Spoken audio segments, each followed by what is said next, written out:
Editorial.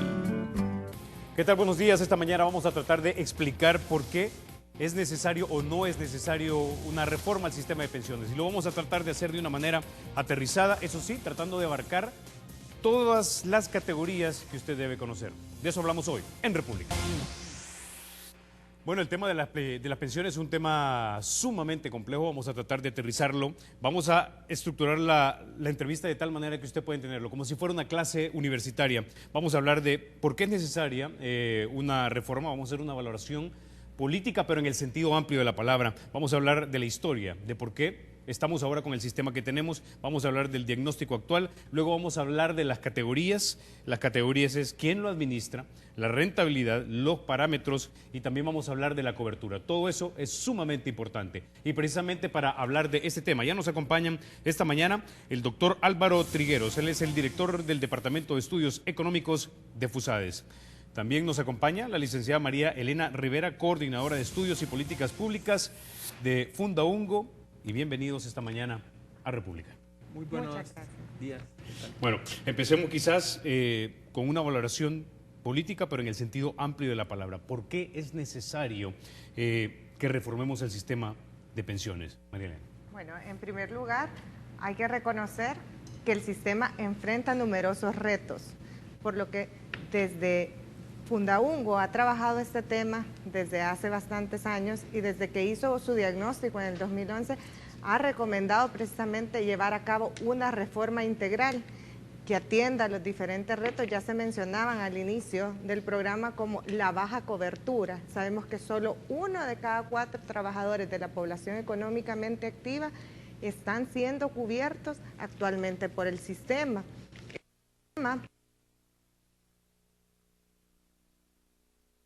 Y ver de largo plazo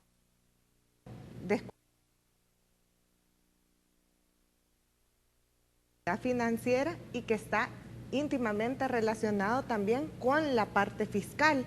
Además, el sistema también tiene muchas inequidades que, si es verdad, replican algunos patrones que se dan en el mercado laboral, pero pueden ayudar a atenderse desde el sistema de pensiones. Por lo tanto, es un sistema que tiene problemas en varias dimensiones y en varias áreas y que sobre todo no garantiza, ¿verdad?, que como está actualmente pueda ser sostenible en el tiempo y que además pueda otorgar una pensión digna a la mayoría de salvadoreños, sino que solo está cubriendo a una parte bien pequeña. Por lo tanto, es necesario una reforma integral. Entonces, si entiendo bien, básicamente, aunque este sistema es privado, tiene sus problemas de sostenibilidad y quizás incluso hasta de rentabilidad, pero también entiendo, y aquí voy a tomar algunas cifras de la Fundación Salvadoreña de la Tercera Edad, son 660,000 salvadoreños arriba de los 60 años. Y 1 de cada 4 de ellos no tendrá, lo que quiere decir que los otros 3, nuestros viejitos, los vamos a ver o en los servetos de carretón o queriendo comprar papel y botella en la calle, o los vamos a ver como jardineros. Y eso es inaceptable si pensamos que en esa edad deberíamos estar disfrutando de un buen retiro.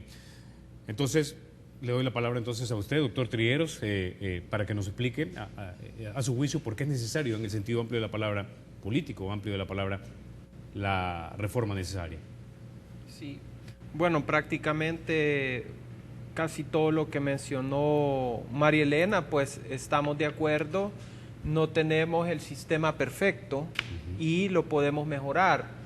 Quizás primero vale la pena aclarar por qué una pensión, ¿verdad? O sea, es algo obvio, pero a veces lo obvio por ser obvio no se dice, ¿verdad? Y es que ¿de qué comemos?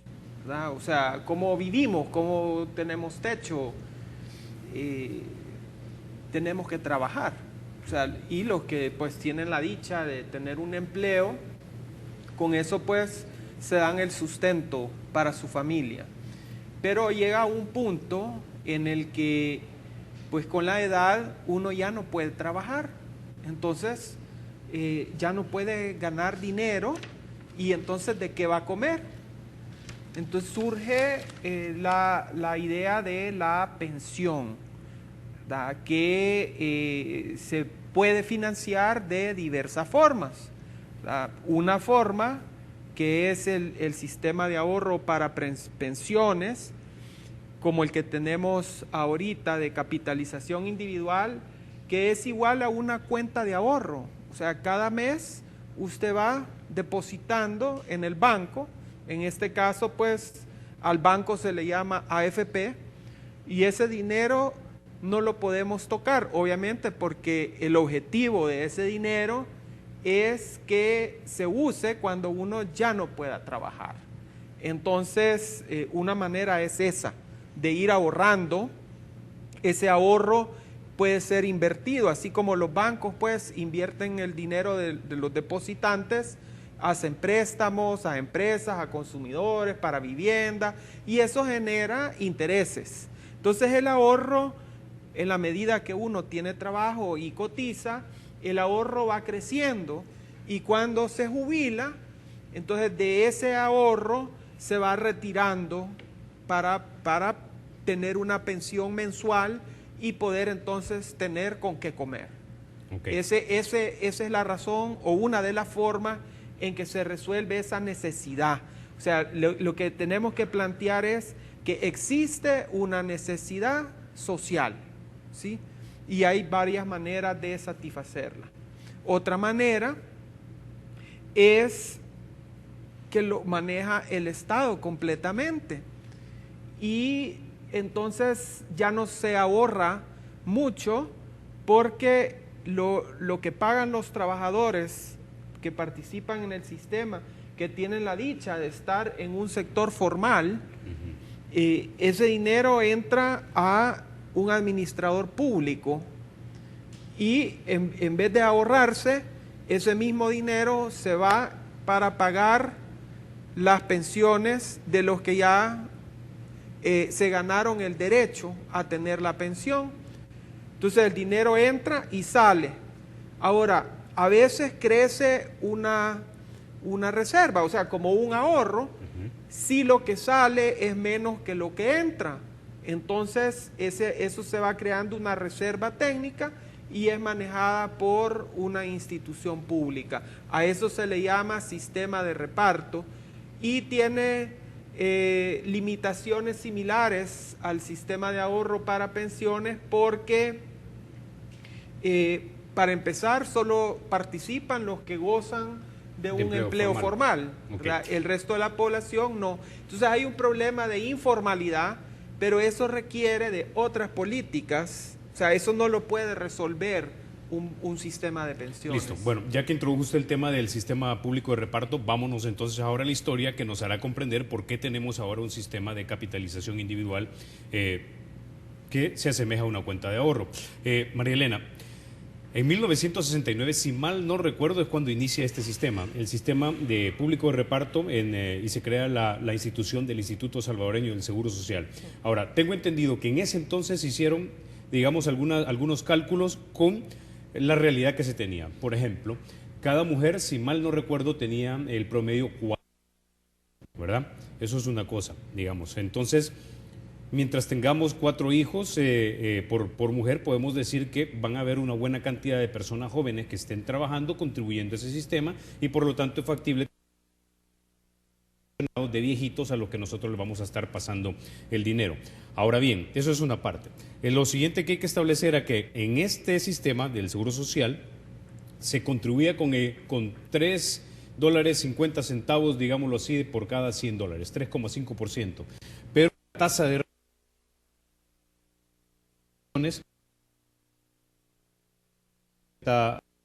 digamos, 55 a 90%. Es decir, era tremendamente bueno tener esto, pero la pregunta es si esto era real, o si fue real en 1969 y necesitaba ajustes, o si esto era definitivamente irreal, lo que causaría en los 90 que el sistema colapsara. Mariana. Bueno, en efecto, como lo ha planteado, la realidad demográfica era bastante diferente.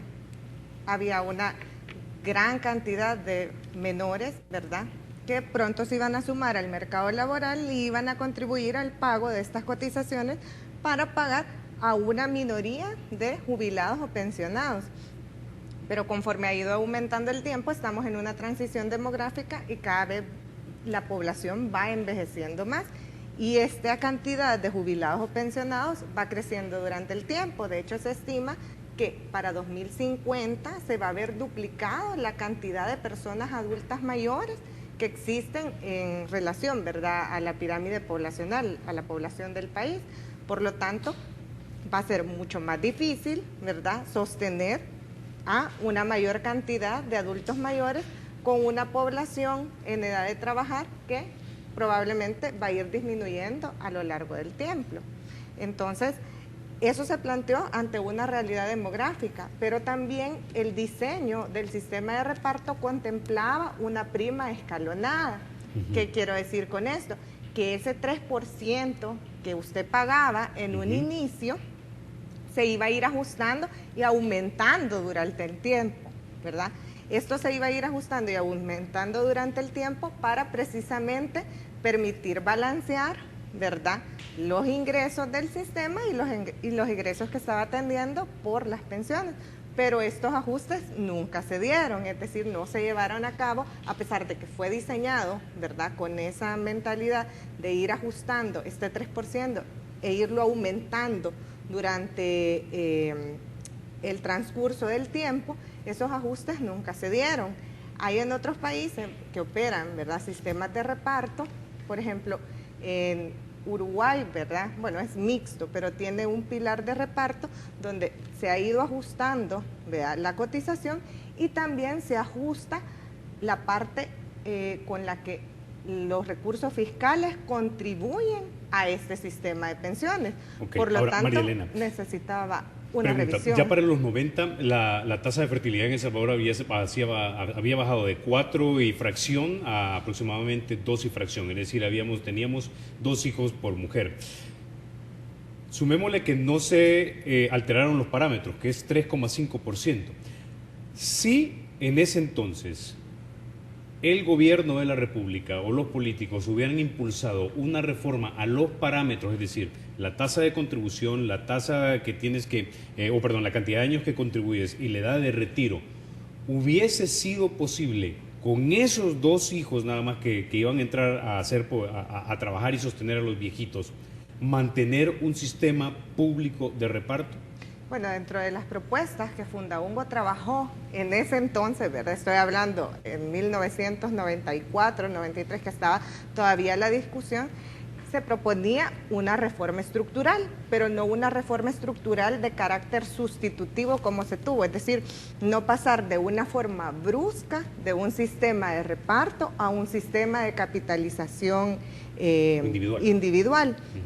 Sino que se proponía más un esquema mixto, que fuera teniendo esta gradualidad en la transición de pasar del esquema de reparto, cerrarle, como se hizo aquí, que se le cerró totalmente, ¿verdad?, el financiamiento, solo se quedó con unos pocos cotizantes, haciendo que el gobierno asumiera una gran cantidad de deuda que presiona mucho más la situación fiscal. La propuesta era precisamente conservar el pilar de reparto, pero complementar con un pilar de capitalización individual para darle sostenibilidad también en el tiempo y permitir que los ahorros de cada trabajador financiaran directamente su pensión, ¿verdad?, y quebrar esta modalidad.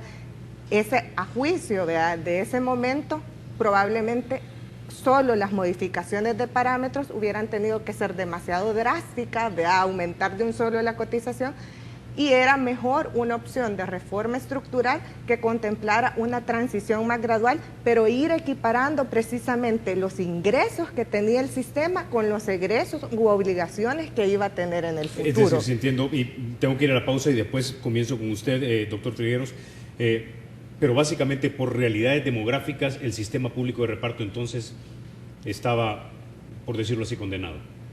Era bastante difícil, hubieran tenido que hacer ajustes a los parámetros demasiado bastante drásticos. irreales y drásticos, ¿verdad? Tasas de cotización altísimas que muy probablemente no hubieran sido Es sostenibles. decir, de pasar del 3,5% A al un 20%, 25%.